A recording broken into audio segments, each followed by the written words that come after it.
Hello everyone, welcome back to Nerdverse. আমি আপনাদের host ইমন রহমান রয়েছি আজ আপনাদের সাথে, এবং আমরা আজকে একটু কথা বলবো কিছুটা off topic but still relevant বাংলাদেশের পাবলিশিং ইন্ডাস্ট্রি নিয়ে। এটার আইডিয়াটা আসলো সেদিন ফেসবুকে দেখছিলাম যে লেখক বাপ্পি খান এবং সালেহ আহমেদ মুবিনের ভেতরে একটা কথোপকথন থেকে যে আমাদের পাবলিশিং ইন্ডাস্ট্রি ভার্সেস আমাদের রিডার। আমরা পাবলিশাররা কমপ্লেন করেন যে রিডাররা বই কিনছেন না, তারা বই কালেক্ট করতেছেন না, পাইরেসি ইত্যাদি ইত্যাদি। বাট আসলেই কি তাই? চলেন একটু দেখে নেওয়া যায় ব্যাপারটা আসলে কি। আমি গুগলে সার্চ করেছিলাম 2002 সাল থেকে 2025 সাল পর্যন্ত আমাদের বুক ইন্ডাস্ট্রিতে টোটাল কত কোটি টাকার ব্যবসা হয়েছে এবং তারা পাবলিসিটির জন্য কত টাকা স্পেন্ড করেছেন।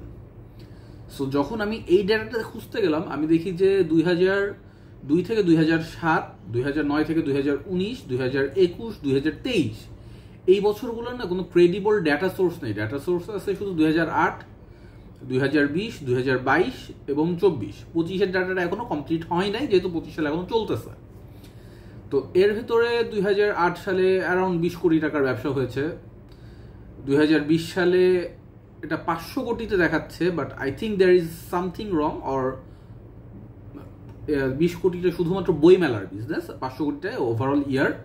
এবং আমি এখানে যখন সার্চ করেছি, আই ইউজড চ্যাট জিপিটি, ওদের ডিপ রিসার্চ মোডটা। তো সেখানে আমি স্পেসিফাই করে দিয়েছিলাম যে যারা শুধুমাত্র সাহিত্য ছাপায়, যারা জব গাইড বা টেক্সট বুক এগুলো ছাপায়, তাদের আমি বাদ দিয়ে তারপর হিসাবটা করেছি। তো 2008 সালে পাবলিশ হয়েছিল 2000 বই অ্যারাউন্ড, 20 সালে 5000, 2022 সালে 10,298টা, 24 সালে 3,751টা। এবং ব্যবসার দিক দিয়ে 2022 সালে 52 কোটি 50 লাখের ব্যবসা হয়েছে রাফলি, 24 সালে হয়েছে 60 কোটি। এবং আমাদের পাবলিসিটির ব্যাপারে কোনো পাবলিক ডেটা নাই, বাট কিছুটা আমি ইনফার করতেছি। সেটা হচ্ছে যে আমাদের পাবলিসিটিতে আপনার ওই রকম খরচ করা হয় না। আই ডোন্ট নো আপনারা জানেন কিনা, বা যারা ইয়ঙ্গার অডিয়েন্স আছেন তারা হয়তো জানবেনও না। অঙ্কুর 2002 সালের দিকে হ্যারি পটার বাংলাদেশে পাবলিশের রাইটস নিয়ে আসে, এবং আমার জানা মতে ওটাই হচ্ছে প্রথম অথরাইজড ট্রান্সলেশন। এর আগে যা খুব কম হয়েছে অনুবাদ, যা হতো সাধারণত সেবা প্রকাশনী থেকে আসতো এবং এটা কাজী আনোয়ার হোসেনের আন্ডারে হতো, এবং সেগুলো সবই আনঅথরাইজড ছিল। এবং সেগুলোকে আসলে অনুবাদ বলার চাইতে আই থিঙ্ক অ্যাডাপ্টেশন বলাটা বেটার, কাটছাট করে, excuse me, abridged adaptation. So ওভাবে ক্লাসিক আসতো, বাট ফুল ফর্মাল ট্রান্সলেশন যেটা, সেটা অঙ্কুর আনে। এবং I am not recommending you to read that translation, Harry পটারের যে অনুবাদটা আছে অঙ্কুরের। কিন্তু তারা যেটা করেছিল যে প্রথম আলোতে তাদের যে উইকলি শুক্রবারের সাপ্লিমেন্টটা, যেখানে সাহিত্য নিয়ে কথাবার্তা বলা হতো, সেখানে তারা কয়েক চ্যাপ্টার দিয়ে দিয়েছিল ফার্স্ট চ্যাপ্টার থেকে। এবং আমিও আসলে ওর মাধ্যমে কিন্তু হ্যারি পটারের নাম জানি, ওখান থেকে আমার হ্যারি পটার পড়াটা শুরু, বা আমার ফ্যান্টাসি পড়ার জার্নিটা ওখান থেকেই শুরু। যদি না আমি মানে বিদেশি ফ্যান্টাসি পড়ার, তার আগে পড়েছি উপেন্দ্র কিশোর রায়চৌধুরী, সত্যজিৎ রায়, এদের লেখা পড়েছি। তো যখন এটা করলো তখন স্বাভাবিকভাবে যারা পাঠক না তারা অনেকে জানতে পারলো যে ওকে এটা আছে। এছাড়া ওই ফেব্রুয়ারি মাসে পুরো মাসটা মোটামুটি অন্যান্য বিজ্ঞাপনের চাইতে না বইয়ের বিজ্ঞাপন বেশি থাকতো। সেটা অন্য প্রকাশ বলেন, সময় বলেন, মানে সব পাবলিকেশনেই বইয়ের বিজ্ঞাপনটা দিত, যেটা আমি রিসেন্টলি দেখি না। এখন এর সাথে যদি আমি অন্যান্য দেশের ইন্ডাস্ট্রি কম্পেয়ার করতে যাই, তাহলে দেখবো যে তারা পাবলিকেশনে যথেষ্ট টাকা পয়সা খরচ করে। আমি রাইট নাও যদি আমি রেডিটে ঢুকি, আমি মিনিমাম 2টা থেকে 3টা বইয়ের অ্যাড পাবো। হ্যাঁ, এগুলো টার্গেটেড অ্যাড, যারা দেখে তাদের টার্গেট করে দেওয়া হয়। স্টিল আছে, তারা পাবলিকেশন টাকা খরচ করে কিন্তু বিজ্ঞাপনগুলো দিচ্ছে। বাংলাদেশের কোনো পাবলিকেশন কিন্তু এটা করে না। সো আপনি যদি আপনার পণ্যের প্রচার না করেন, তাহলে সেটা কিভাবে গ্রাহক জানবে? এটা গেল আমার ফার্স্ট পয়েন্ট। এবং প্রচার হয় একদম হয় না তা না, বাট সেটা হয় শুধুমাত্র নির্দিষ্ট বই কেন্দ্রিক যে গ্রুপগুলো আছে সেগুলোতে পোস্টের মাধ্যমে, এবং সেখানে অনেক সময় মিমস বানানো হয়, বই নিয়ে আলাপ আলোচনা করা হয়। কিন্তু যারা সাধারণত পড়ে না বা অতটা খোঁজ খবর রাখে না, তাদের টার্গেট করে কিন্তু কোনো কিছুই নাই। অর্থাৎ একটা হিউজ আনট্যাপড পোর্শন এখানে মানে পাবলিশাররা ওভারলুক করে যায়। গেল, এটা হচ্ছে ফার্স্ট পয়েন্ট। সেকেন্ড পয়েন্টটা হচ্ছে আমাদের ইন্ডাস্ট্রির একটা প্র্যাকটিস আছে যে সাধারণত আমরা হার্ড কাভারটাই ছাপাই, পেপার ব্যাগ ছাপাইতে চাই না। পেপার ব্যাগ যদি আমার ভুল না হয় তাহলে রিসেন্টলি একটা পাবলিকেশন করতেছে, আমাকে একটু চেক করে দেখতে হবে নামটা, লতিফুল ইসলাম শিবলির আসমানি বইটার পেপার ব্যাগ এসেছে, যদি সেদিন দেখলাম। তো ওটা আমি কিনি নাই কারণ আমার কাছে অলরেডি হার্ড কভারটা ছিল। এখন hard cover is good for collection, কিন্তু হার্ড কভারের প্রোডাকশন কস্ট বেশি, দামটাও বেশি পড়ে। আর বাংলাদেশে পেপার ব্যাগ ক্লাসিক্যালি করে হচ্ছে সেবা প্রকাশনী এবং তারপরেই সতীর্থ, রাজশাহী বেস্টের পাবলিকেশনটা। তো যখন আপনি পেপার ব্যাগে যাবেন আপনার প্রোডাকশন কস্ট অনেকটা কমে আসে, এবং যখন প্রোডাকশন কস্ট কমে তখন আলটিমেটলি প্রাইসটা কমে। সো যেটা দেখা যায় যে অনেক সময় বই পড়ে হচ্ছে স্টুডেন্টরা, তো তাদের স্বাভাবিকভাবে টাকার একটু শর্ট থাকে, তাদের অন্যান্য আরও কস্ট আছে, তাদের ইনকাম সোর্স কম, তো তারা সেটা অ্যাফোর্ড করতে পারে, তারা পড়তে পারে। যদি আপনি সেই সুবিধাটা না দেন, যদি শুধু হার্ড কভার করেন, তাহলে কি সম্ভব? আমার তো মনে হয় না যে আপনি নতুন পাঠক তৈরি করতে পারবেন, এবং নতুন পাঠক তৈরি না হলে পরে আলটিমেটলি ইন্ডাস্ট্রি ফ্লপ করবে, যেটা হচ্ছে। থার্ড যে জিনিসটা আমি বলবো সেটা হচ্ছে যে কালেক্টরস এডিশন, এই জিনিসটা একটু কন্ট্রোভার্সিয়াল। হ্যাঁ, কালেক্টরস এডিশন থাকতেই পারে, বাট বারবার প্রচ্ছদ চেঞ্জ করে বারবার কালেক্টরস এডিশন, প্রত্যেক দফায় দাম বাড়ানো, that's I think malpractice. এবং এর সবচেয়ে ইগ্রেজিয়াস উদাহরণ হচ্ছে সাম্ভালা সিরিজটা। I am not knocking on Shariful Hasan's লেখনী, তিনি দারুণ একজন লেখক, সাম্ভালা অসাধারণ একটা ট্রিলজি, বাট ওটার যেই পরিমাণ কালেক্টরস এডিশন আসছে, টপ অফ মাই হেড আমার মনে পড়ে একটা নীল কাভারের কালেক্টরস এডিশন ছিল, একটা হোয়াইট কালারের কালেক্টরস এডিশন ছিল, অ্যান্ড আরও কিছু ছিল। এটা বেসিক্যালি এত কালেক্টরস এডিশন দিয়ে মার্কেট ওভার স্যাচুরেটেড হয়ে যায়, যার ফলে অ্যাকচুয়ালি কালেক্টরস ভ্যালুটা থাকে না। আর আমাদের প্রাইসিং, হ্যাঁ আমাদের কস্ট অনেক বেশি, আমাদের কাগজ আমদানি করতে কস্টিং বেশি, বাট হয় কি, যেমন একটা উদাহরণ দেখে আমার হাতের কাছে আছে,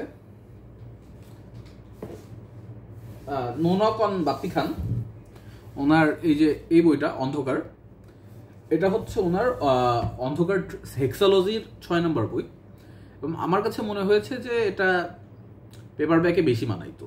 আমি রাত্রেবেলা বালিশের নিচে শুয়ে কাঁথা কম্বল মুড়ি দিয়ে হাতে পেপার ব্যাগ নিয়ে পড়ার ফিলিংটা কিন্তু আমি হার্ড কাভারে পাবো না, বাট স্টিল এটা হার্ড কাভার এসেছে, এবং এটা এসেছিল হচ্ছে আপনার বাদিঘর থেকে, এই যে লোগোটা ওদের।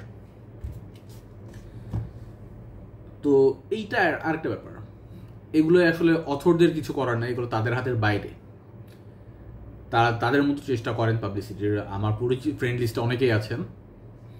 আচ্ছা, এইবার আরেকটা সাইডে আসি, সেটা হচ্ছে যে আমাদের বইগুলা প্রপারলি অপটিমাইজড না, অ্যাজ ইন অন্যান্য দেশে, যেমন আমি নিজেও এটার মেম্বার, বেটার রিডিং, যে লেখক লিখছেন, লিখে পাঠককে দিচ্ছেন, কিছু সিলেক্টেড পাঠককে দিচ্ছেন, সবাইকে না, যে তারা আগে থেকে পড়বে, পড়ে মতামত দিবে, যদি কোনো কিছু চেঞ্জ করা লাগে সেটা দিবে, বা স্টোরির হুক কেমন, সেটা কিভাবে মানুষকে অ্যাট্রাক্ট করতেছে সেইটা।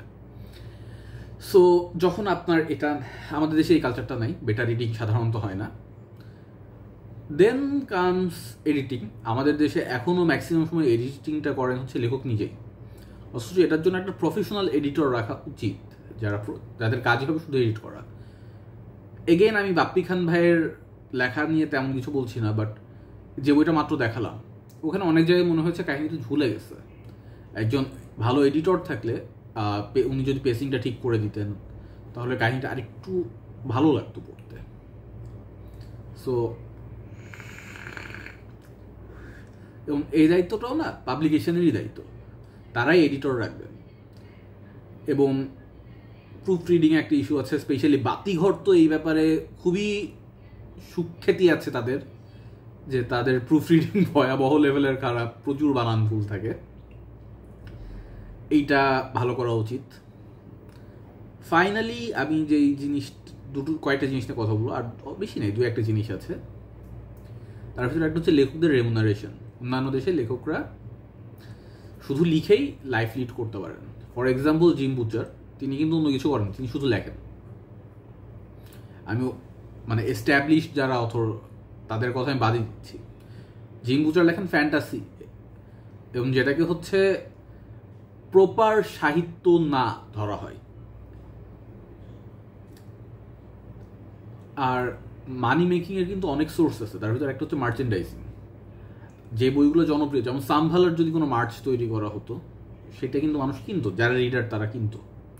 আমাদের দেশে কিন্তু এরকম কিছু নাই যে আমরা একটা বই বেরোচ্ছে, বইটা নিয়ে লাইন নিয়ে টি শার্ট বা বইটার ব্যাজ যেটা ব্যাগে লাগানোর জন্য, বা অ্যাকশন ফিগার্স, থ্রিডি প্রিন্টেড হোক, বাট স্টিল যে আর একটা রেভিনিউ, লাইসেন্সড রেভিনিউ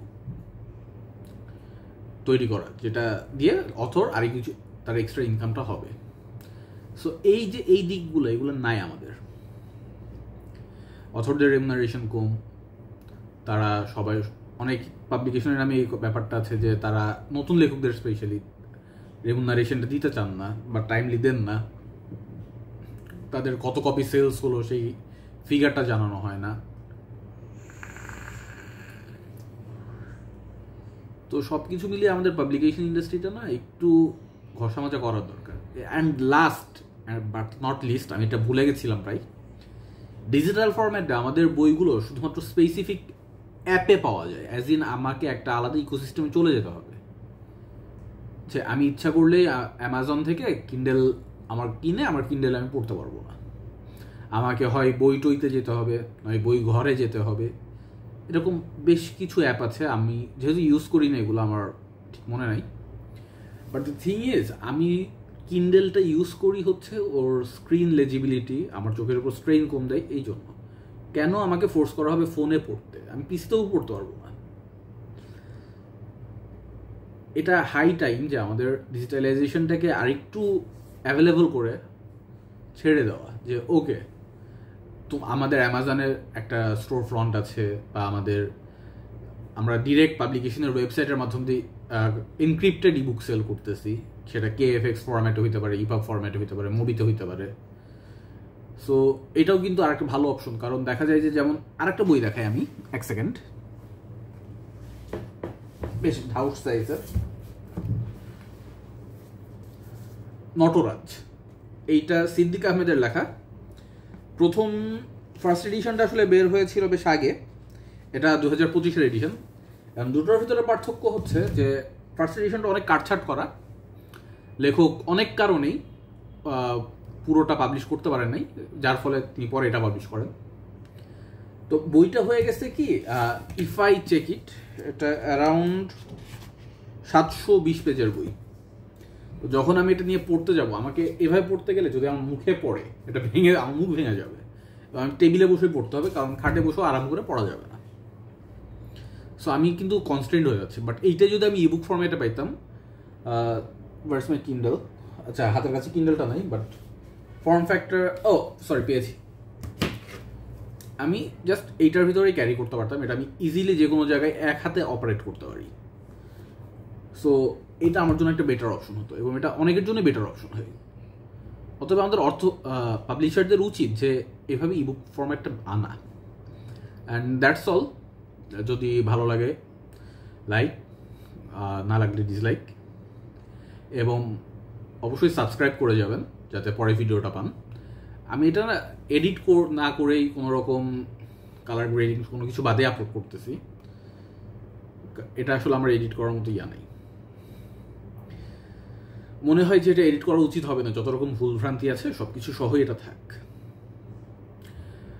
দেখা হবে পরের ভিডিওতে সামনের শনিবারে, এবং সামনের মঙ্গলবারে আমরা একটা লাইভে আসবো আমি, অ্যারাউন্ড রাত 9টার দিকে। তখন আপনাদের সাথে কথা হবে। আর ডিসক্রিপশন বক্সে হচ্ছে আমার ডিসকর্ড লিঙ্ক থাকবে, সেখানে জয়েন করে আপনাদের সাজেশন বা সামনের লাইভে আপনারা কী কী প্রশ্ন, কী কী জিনিস আমার কাছ থেকে জানতে চান, আমি কি পড়তেছি না পড়তেছি, সব কিছু সেখানে আপনারা সাবমিট করতে পারবেন। Have a good day.